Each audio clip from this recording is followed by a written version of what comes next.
Alright, welcome again sa aking channel po. May mahalaga tayong pag-uusapan na naman po sa panibagong video na ito at patungkol pa rin po sa nangyari sa ating uh, alam nyo kasi mahirap intindihin yung mga sitwasyon ngayon sa pagdating po sa nangyari po sa bansang Pilipinas at hindi po pwedeng wala po tayong alam sa mga ganitong nangyayari dahil po tayo po ang nagluklok sa kanila. So I do believe na mayroon po tayong magagawa kung mayroon po tayong boses, di ba? So this time nalulungkot ako dahil po sa mga iba-ibang paniniwala no, pagdating po sa batas ng na nakasulat po sa batas. Parang Bible din po yan no, na nandun na po yung text na word na talagang gusto pang i-expound na kung ano po yung sinasabi po ng scripture na yan. So ito po talaga nangyari din po talaga pa din po sa batas at kaya po kailangan po nating abangan ito. Hindi po pwedeng wala po tayong alam. Subalit alam po natin na talagang yung mga nangyayari ay nakakalito. Talagang baga ano na siya parang walang silbi nangyari, pero sa totoo pag hindi po ito na nalulutas ay maghirap po talaga ang Pilipinas, ang mga sambayan ng Pilipino. Okay lang kung nasa abroad ka. So pero alam nyo ang lakas ang busis ngayon yung talaga mga OFW. So tayo po nandito hindi po pwedeng wala po tayong alam. So atin po siyang subaybayan dahil po napaka-importante ito. Tulad itong nangyari na nakaraan sa Senate hearing, hanggang nandyan pa rin at kaya po nakita natin yung katotohanan at nahayag po talaga kasi po ang katotohanan ay mahayag talaga yan at nasisikat talaga yan no, na parang araw sa umaga ay sisikat po yung kaliwanagan at yung baho naman kahit po ano pong tago niyan ay talagang mangangamoy po ang baho. So ang katotohanan at ang kasinungalingan ngayon ay nahayag po sa mata ng tao kahit po sa akin. So atin pong sundan ito ang nangyari kasi hindi po maganda no, at kaya dito po at dahil po sa nangyari po sa ating former President Rodrigo Roa Duterte, kung paano po siya hinuli o na-arrest po. So hindi po ito makakalimutan, and again this is now the history and nobody will forget this, and it is nagiging nagiging malaking issue ito na hindi na po makalimutan na para pong martial law ang nangyari din po noon at kaya itong ngayon ay pinag-uusapan at hindi po pwede. So nandyan po si Senate Amy Marcos, Senador Bato, at the same time si Senator na talagang binibigay po nila ang kanilang sarili po. So kaya po ay nakakalungkot na po sa mga nangyari po sa atin. So ay nako, pero it's realidad po, realidad po ito at talagang kailangan po natin pong malaman ang katotohanan para po sa dating ng sunod na buwan ay mayroon na pong tayo po ay magbubuto na naman po. So tandaan po natin, hindi po ang Diyos ang naglagay sa tao iluklok doon. Hindi po ang Diyos ang bumuto, kundi ang tao po. Tayo po ang dapat bumuto.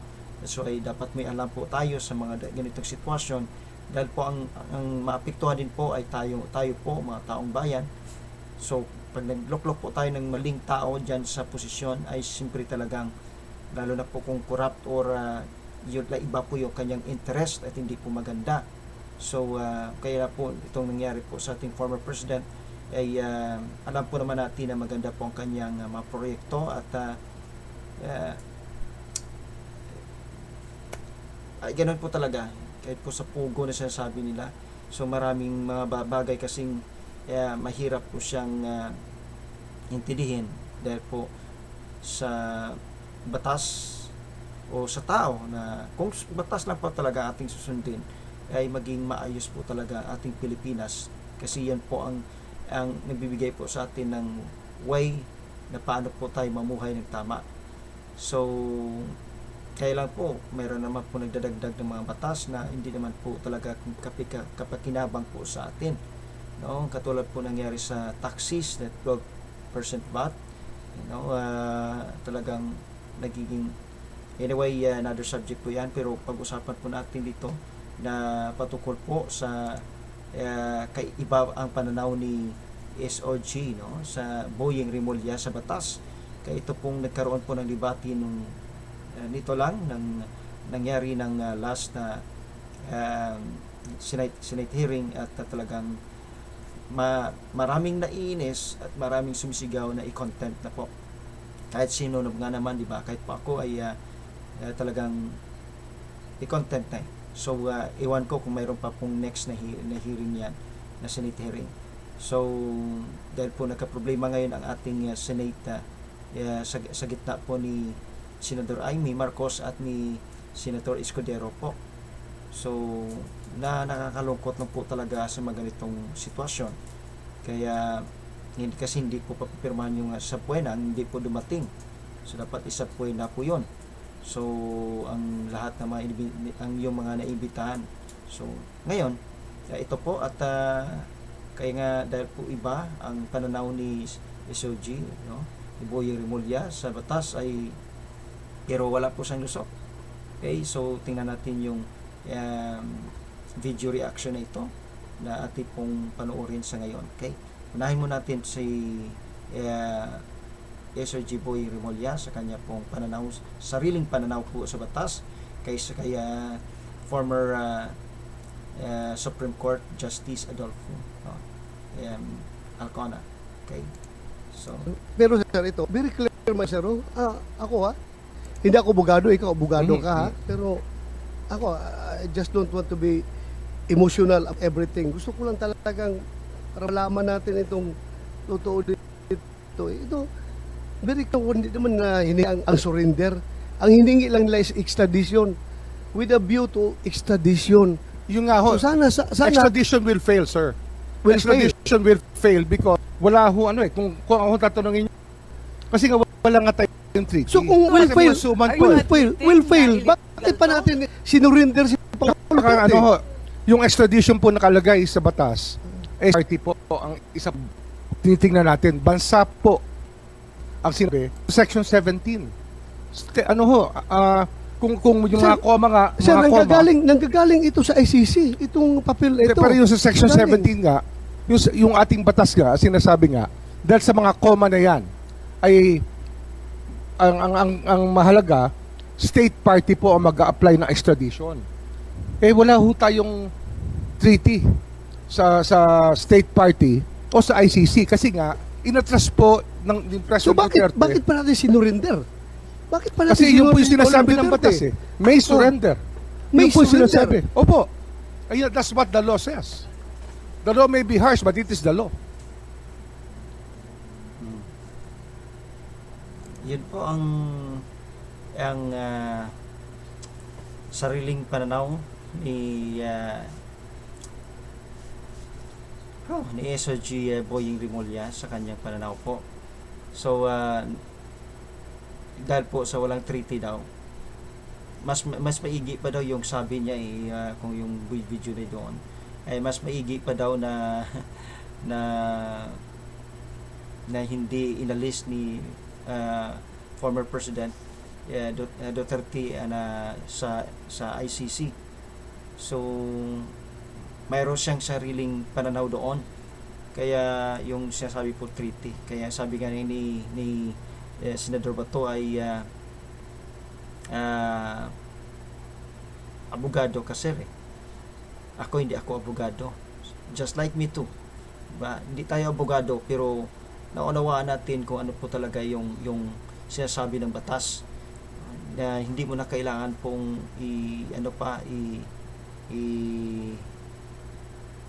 mahirap kasing mga ganyang yung thinking ng tao na gagawa ng paraan na lulusot dito sa kaliwa, lulusot sa kanan, lulusot sa backward.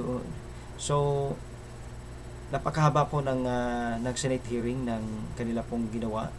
I think mga 6 hours or 7 hours yon. So kaya po grabe yung parang ako pinanood ko talaga yon ang Senate hearing. Pabalik-balik pa at lagi kong pinapanood. Kaya kasi is part of knowing nga dapat po tayo may alam doon sa sinasabi po ni SOG Remulla na para sa akin I can say na para iba yung kanyang pag-intindi. So wala pong mag-agree sa kanya kahit po kung titingnan natin next thing siguro i-upload ko yan na kahit po ano ba yon ang marami pong hindi po talaga na na parang iba po talaga kahit yung mga tao doon kaya sabi niya kaya binubuli na daw siya binubuli daw sila, so mga tao doon natatawa din, no? So nakakalungkot lang because of this. I know na kailangan po nilang lumusot, no? Kailangan po nilang natural because they are abogado po sila at magaling po sila sa mga ganyang lusot-lusot, pero kahit anong lusot nila basta katotohanan saan ka man pumunta ay babanggain ka pa rin. That is the law. So matapang pa nga siya, that's the law. Di ba? Matapang pa siya nagsabi dahil lawlayi doon, pero itong sinabi ni former Supreme Court Justice Adolfo, so talagang inano siya, kinorek siya doon. Okay, so kaya po mayroon pong pananagutan ang Supreme Court ngayon, no? At ang ganoon po ay illegal ang ginawa po sa pag-uli, no? Pag-surrender nila, no? At tinamin din naman na parang inamin pa hindi ko naman sinasabi na siya, pero sinabi niya parang siya po ang nag-utos ng lahat para po ilakad yung mga ganyang sitwasyon sa pagdakip po sa ating former president. So bagamat sinusubukan ng mga senador kung sino po talaga ang naging utak nito, ba? So naging utak nito. So marami silang balibay, kumbaga pa si Senador Amy ay marami silang balibay. In a way, pakinggan natin yung sinabi po ni former Justice, Supreme Court Justice Adolfo. Regarding the applicable provisions, the justification given by government for the surrender of former President Rodrigo Duterte to the ICC consists of two grounds. One is the warrant of arrest issued by the ICC and served through the protocol of the Interpol. The other is Section 17 of Republic Act 9851, which is the Philippine IHL law, and which provides that if a person is already being investigated for the crimes covered by this act, which includes crimes against crimes for which President Duterte is being charged, is already being investigated by an international tribunal. The relevant Philippine authorities may surrender such person to the international tribunal, but it adds pursuant to the applicable extradition laws and treaties. Ngayon, ang tanong, ito bang last sentence na ito, which provides for the requirement that the surrender should be pursuant to applicable treaties, is still applicable since we don't have anymore the Rome Statute. Sa palagay ko po ay it's either we have the Rome Statute or not. If we don't have a treaty, then we cannot surrender the suspect to the ICC under this section, because this section requires that the surrender be pursuant to a treaty. Pursuant means in accordance with. And so if there is no treaty, in my view, we cannot make a surrender. On the other hand, if there is still a treaty that is due to the residual obligations that the Philippines may have even after withdrawal, pursuant to Article 127, Paragraph 2 of the Rome Statute, after withdrawal, the withdrawing state still obliged to cooperate with the ICC in relation to matters already under consideration by the court prior to withdrawal. So it again, you go back to the question, is the Philippine situation something already under consideration by the court, by the ICC, prior to our withdrawal? In my view, Madam Chair, the answer is yes, because as of February 8, 2018, prior to our withdrawal, Fatou Bensouda, the former ICC prosecutor, already said that the Philippine situation is under preliminary examination as of that date. Question is whether or not the prosecutor is the court, because 127 paragraph 2 says under consideration by the court. And in my view, it is, because there are four principal organs of the ICC. The first is the presidencies. There's one president and two vice presidents.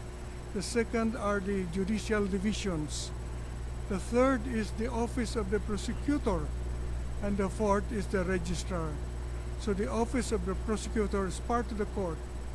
Therefore, when Article 127, Paragraph 2 says the matter must be under consideration by the court at the time before withdrawal, it includes consideration by the prosecutor.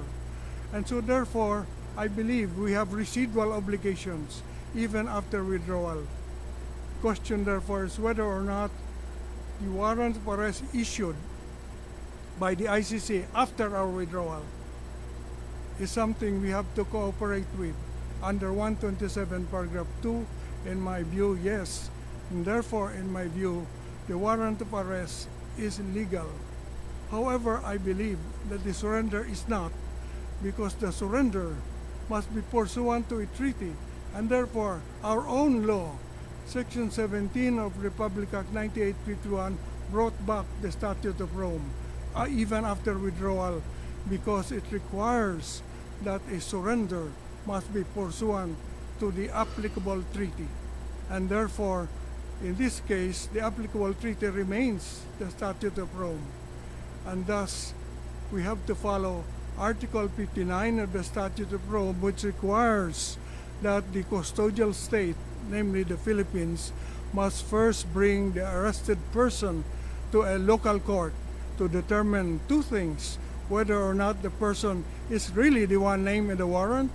Second, whether or not the person has been informed of the charges against him or her. This was not done.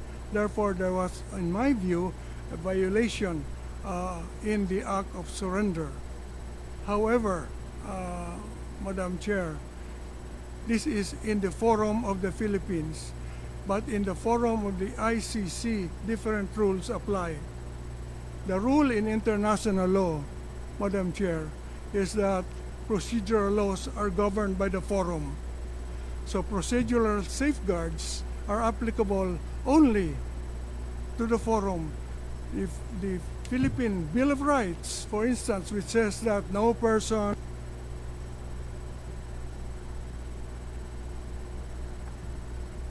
however, criminal proceedings before the ICC is governed by their own procedure. This is in accordance with private international law, that procedure is governed by Lex Fori, the law of the forum. And therefore, we go to the procedure in the ICC, in the ICC, I believe they follow what is called mali coptus beni detentus, meaning that even if the arrest is illegal, the detention can be legal. It does not automatically mean that if the arrest was illegal, the person arrested must be released. They will balance, it's a balancing act. They will balance the illegality of the arrest with the need to prosecute someone for very serious offenses under international law. And in their view, the balance weighs in favor of prosecution. They will prosecute, notwithstanding the violation of the procedure in the arrest and in the surrender, I mean. Therefore, it depends on whether you're talking about Philippine Forum or the ICC. The ICC, I believe, will follow their own procedure.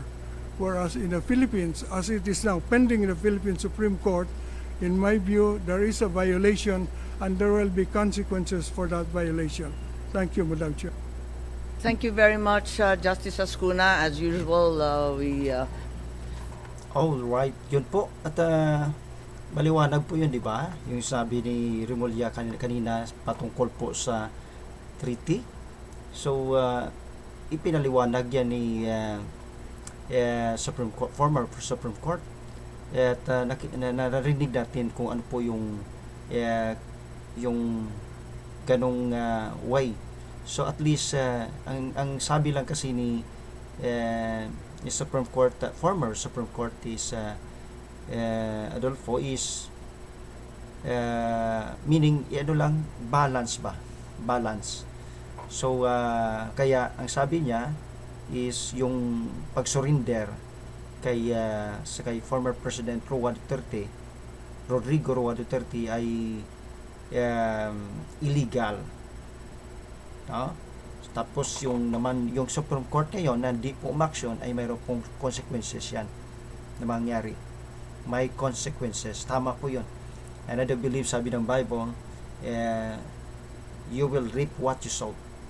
Diba? You will reap what you sow. So, yan po. At least we heard about this mga situation na ating po napakinggan, nalalaman, at tama po ang sabi ng ating former Supreme Court Justice na dapat balancing ba, i-balancing. So hindi po bias. So hindi po tulad ng talagang on the spot, yung talagang total na ginagawa at talagang yung judgment ba. Kaya ang naging problema dito sa SOG ay sila na po ang justice. No, kahit po ayaw niya aminin, sabi nga ni Senador Amy Marcos na naging justice na kayo ayaw niya pang aminin, no, ni isang SOG ni Remulla, pero ang katotohanan kahit sino po ang magsabi ay talagang naging sila na po ang husgado. Kaya yun po, so at least we learn about this situation and this is the history. At sabi pa nga ni Senador Cayetano, it is now the history, hindi na po natin mababalik yung nakaraan, kundi is just to face another way. Sabi pa nga ni Senador Bato is hindi nakulong na po ang ating ang former president. So kasi nga sabi nga ni Senador Amy Marcos ay may susunod pa. So wala na po dapat may susunod. Kaya po sa totoo lang, ako lang sabi, masarap sila yung dadalhin doon sa ICC para maramdaman nila.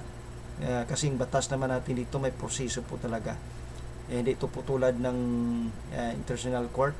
Kaya nga talagang on the spot, hindi ka talaga makakaligtas doon pag hindi po tama ang ginawa mo.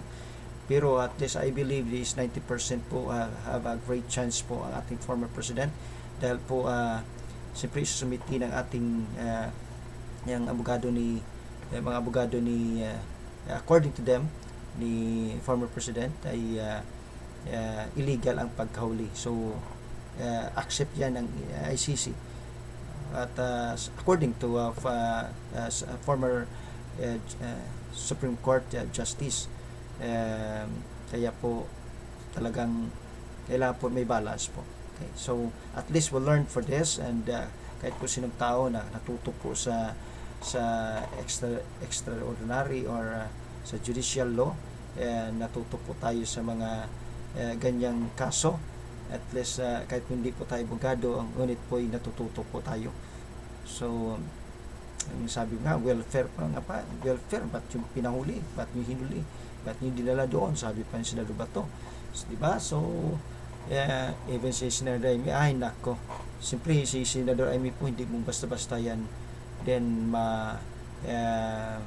yung pagdating po sa law, kasi ano yun yung kanyang ama, kasi yung maong Marcos Sr. ay talagang ano yon, pagdating po sa law, that is the historic po.